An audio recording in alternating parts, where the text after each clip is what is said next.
علیزہ کی سالگرہ نزدیک تھی۔ اس موقع پر غفران اور زبین نے مل کر علیزہ کے لیے فارم ہاؤس پر ایک اچھی سی سرپرائز پارٹی ارینج کی تھی۔ فارم ہاؤس پر صرف وہ تینوں موجود تھے۔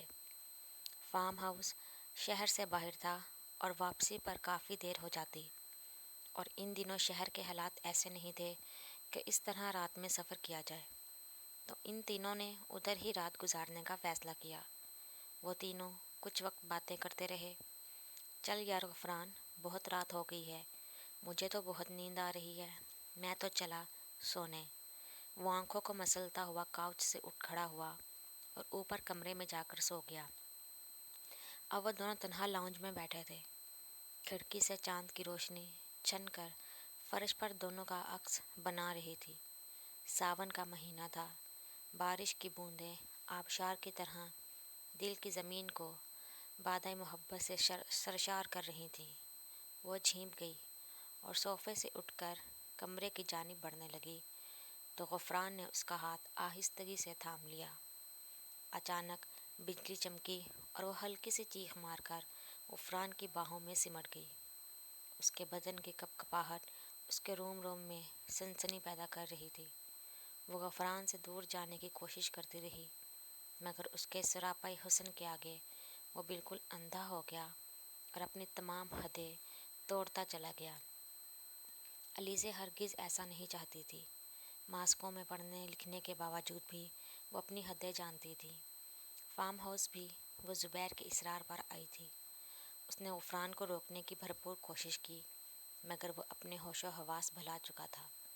کچھ دیر بعد جب اس نے ہوش کا دامن سنبھالا تو دیکھا کہ علیزہ کچھ ہی فاصلے پر بیٹھی سسکیاں لے رہی ہے۔ وہ اپنی حرکت پر بے حد شرمندہ ہوا اور علیزہ کی دلجوئی کرنے لگا، اور اس کے آنسوؤں کی تاب نہ لاتے ہوئے اس سے شادی کا وعدہ کر لیا۔ اس کے وعدے نے اس کے وجود پر ایک سکون طاری کر دیا، مگر غفران کو اندر سے مضطرب کر دیا۔ اگلے روز وہ تینوں فارم ہاؤس سے واپس چلے گئے۔ غفران کے منع کرنے پر علیزہ نے زبیر کو کچھ نہیں بتایا، مگر اس روز کے بعد غفران ایک عجیب کشمکش میں مبتلا ہو گیا۔ وہ علیزہ کو چاہتا تو تھا، مگر زندگی بسر کرنے کے لیے چاہت پوری نہیں پڑتی۔ ایک جانب اس کی چاہت تھی اور دوسری جانب اس کا ایک حسین مستقبل، جس کے لیے اس نے بہت محنت کی تھی۔ اس کے دل میں مستقبل کو لے کر عجیب و غریب خدشات جنم لینے لگے۔ غفران نے کافی بار علیزہ کو حقیقت بتانے کی کوشش کی، مگر وہ ہر بات کہیں نہ کہیں سے ان دونوں کے مستقبل سے جوڑ دیتی۔ نہ جانے غفران کو کیا ہو گیا تھا، وہ آہستہ آہستہ علیزہ سے بیزار ہونے لگا۔ ہر گزرتے وقت کے ساتھ وہ اسے بدصورت لگنے لگی، حالانکہ اس کو خوبصورت سمجھنے والوں کی کمی نہیں تھی۔ وہ مزید اس الجھن میں نہیں رہ سکتا تھا۔ اس نے واپس ماسکو چلے جانے میں ہی بہتری سمجھی۔ اس نے اپنا فون بند کر دیا اور کسی کو بنا بتائے ماسکو واپس چلا گیا اور ایک نئے سرے سے ثنا کے ساتھ زندگی شروع کی۔ اس دوران علیزہ نے اس سے رابطہ کرنے کی ہر ممکن کوشش کی، مگر سامنے سے کوئی رد عمل موصول نہیں ہوا۔ علیزہ مکمل طور پر ٹوٹ گئی تھی۔ وہ ایسا سوچ بھی نہیں سکتی تھی کہ غفران اس کے جذبات کو اس طرح اپنے پیروں تلے روند کر چلا جائے گا۔ دوسری جانب غفران اسے مکمل طور پر نظر انداز کر کے اپنی زندگی میں مصروف ہو گیا۔ وہ خود بھی اکثر اپنے آپ سے سوال کرتا کہ جس عورت پر وہ اپنا دل ہار بیٹھا تھا، اس پر اسے ایک پل کے لیے بھی ترس کیوں نہیں آیا۔ وہ علیزہ سے کوسوں دور ماسکو میں آ کر بس گیا، مگر اتنے سالوں میں بھی اس کے خیال سے پیچھا نہیں چھڑا پایا۔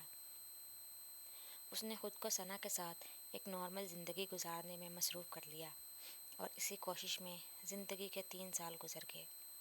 اس کی زندگی سے مانو سکون رخصت ہو گیا۔ اسے علیزہ کے ساتھ کیے گئے ظلم پر پچھتاوا ہونے لگا۔ غفران نے پاکستان جا کر علیزہ کو ڈھونڈنے کی بہت کوشش کی، مگر وہ اسے کہیں نہیں ملی۔ زبیر کے پتے پر پہنچ کر معلوم ہوا کہ وہ لوگ بہت عرصے پہلے ہی محلہ چھوڑ کر کہیں اور شفٹ ہو گئے ہیں۔ اس نے ماسکو میں بھی اس کے پرانے پتے پر معلوم کرنے کی کوشش کی، مگر ادھر بھی ایسا کچھ پتہ نہیں چل سکا۔ وہ مانو کہیں غائب ہو گئی تھی۔ کسی کو بھی اس کے بارے میں کچھ نہیں معلوم تھا۔